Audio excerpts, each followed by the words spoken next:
Jude. Welcome back to the Easter edition of Boozin' with Jude.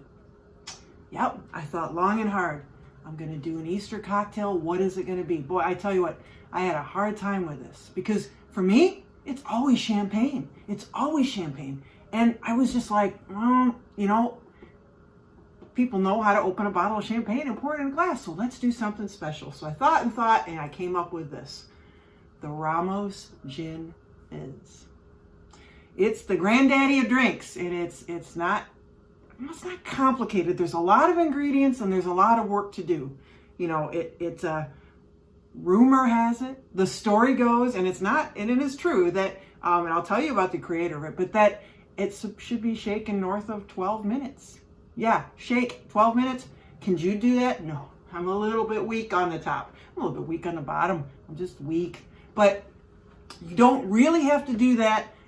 So I'm going to show you about it. Let me tell you about the Ramos Gin Fizz. It used to be called the New Orleans Fizz, right? So it's from New Orleans and created by a guy, interestingly enough, he and his brother were from Indiana, where Jude lives right now, the Hoosier country. So they went to New Orleans in 1880s. I could be wrong about this now. My dates are really bad.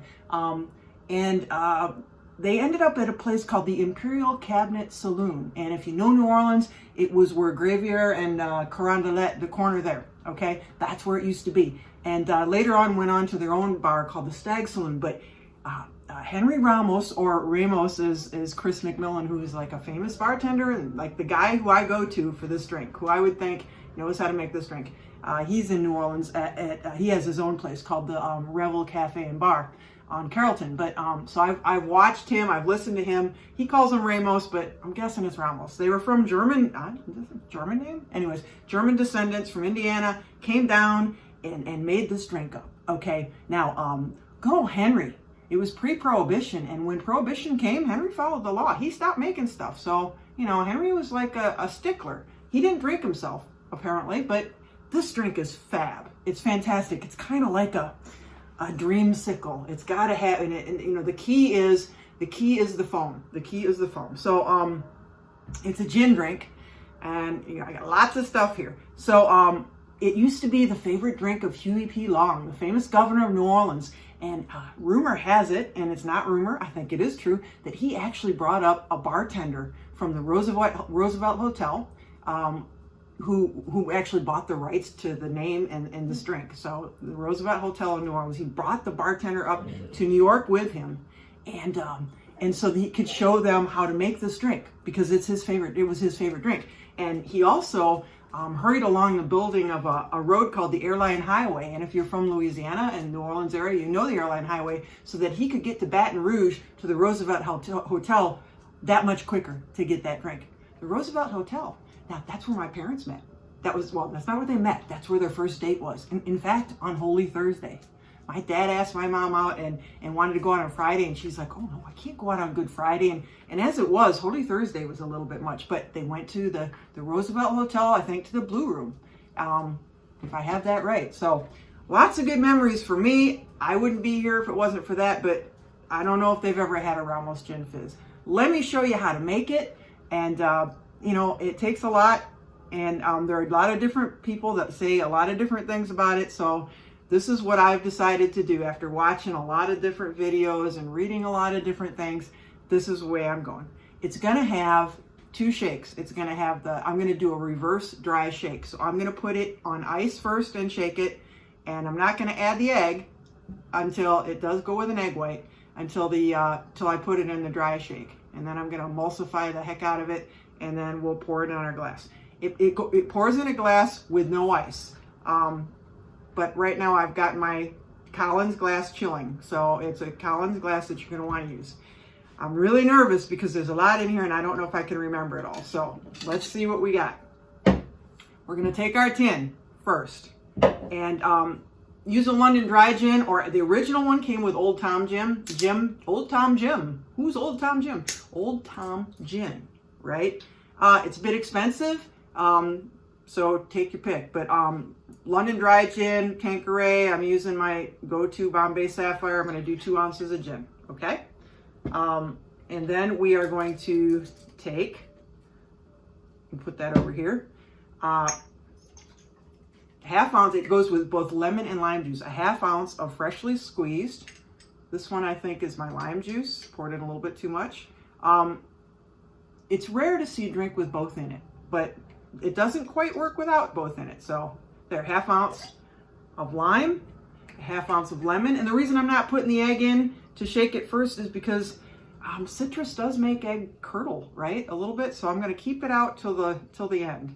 So a half ounce of lemon, freshly squeezed, and you know you can't substitute. So guys, don't go buying like bottled stuff. Then we're going to balance that out with simple syrup. I've seen some people say do 2 to 1 simple syrup. This is just regular. It's a little bit sweeter. So I'm going to do an ounce. So we've got a half ounce and a half ounce of citrus, a whole ounce, and I'm going to balance that out with 1 ounce of simple syrup. Okay? I'm trying to remember everything. But guys, if it works right, it's a fabulous drink. Okay? Okay. So now let's see. Okay, cream goes with cream in it. 1 ounce of cream. You can use half and half. I'm using whole cream, or I guess in England, what do you call it? Double cream? I don't know, but it's going to help with that foamy like thickness in there. And then here's the thing, optional. Some people say put a few drops of vanilla extract in it, and some people say no. You know, he did finally reveal his recipe, which was proprietary for a long time, but he didn't say anything about this, but some people swear that it was in there. So maybe he didn't reveal that. So I'm just going to do like a little dash of that. And another thing that is not necessarily optional is orange blossom water. Okay. This is used a lot in the Middle East and Spain, and it's more for the fragrance, and you need to be very careful, okay? I don't have this in a dasher. I'd say 1 dash or like, you know, maybe 4 or 5 drops. If you put too much in, it's going to end up being flowery, way too floral, soapy. This is just to get, you know, that orangey scent in there. It's a perfect Easter drink, right? Okay. Let me make sure I got everything in there except for the egg that I'm going to put in there. Okay, looks good. Now I'm going to put some ice in my tin, and we're going to shake it and shake the bejesus out of it. That's perfect for Easter. Shake the bejesus out of it. I don't know what that means. I hope it's okay. So pour some ice in there, and here we go, folks. Now, you're not going to see me shake for 12 minutes, but I probably will cut this out so you don't have to see me shake a lot. But you're going to shake it hard.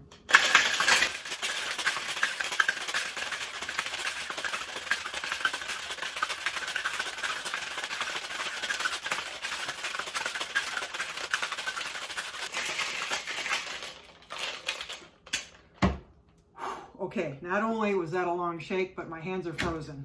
Okay, so now what we're going to do is I'm going to strain this into another container. I think I'll strain it into here and get the ice out. I'm going to put my egg white in the bottom. Use the Hawthorne strainer and just keep the ice in and pour that out. So, reverse shake, reverse dry shake. Okay.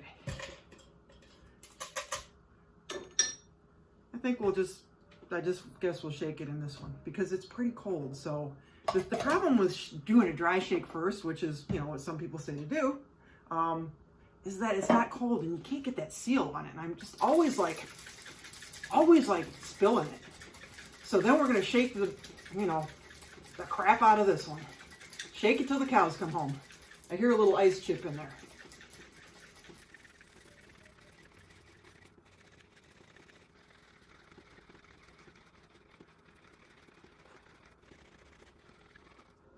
Guys, I hope that's long enough. Whew, I'm exhausted. Okay, now you're going to take your glass, which has been chilling. I'm just going to dump all that, spill it all over.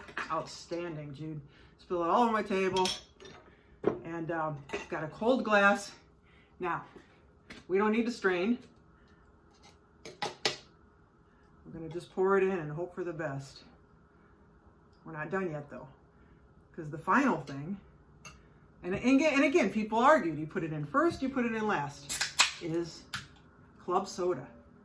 So Just going to pour a couple ounces of club soda in there. Now, at Easter, you know what I'm going to do? It's not going to be club soda. It's going to be champagne, which I think then is called like a Royal Gin Fizz or something like that. So, there you go. Whew. Guys, I'm exhausted. Garnish. I just, I've done some really thin, and I didn't do them in front of you, I'm sorry, really thin peels of citrus. Okay? Really thin peel of orange and lemon and lime.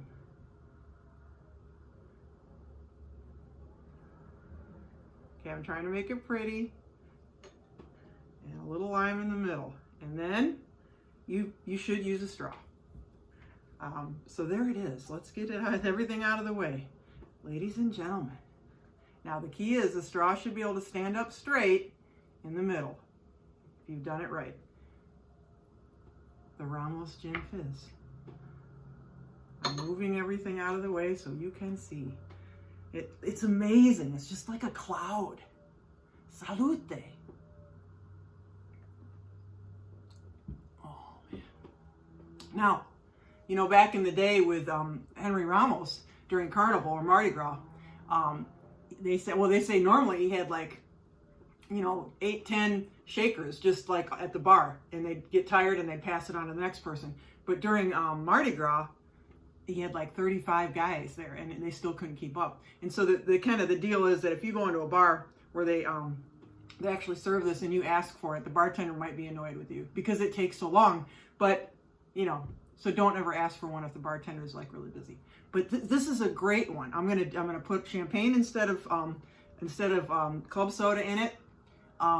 But at Easter, but I mean, it's just a beautiful drink, and guys, give it a try. It's a very special drink, and I'm just thrilled with it. So we'll see you next time. I won't be back till after Easter. I hope you guys have a great Easter. Enjoy your cocktails, and we'll see you next time.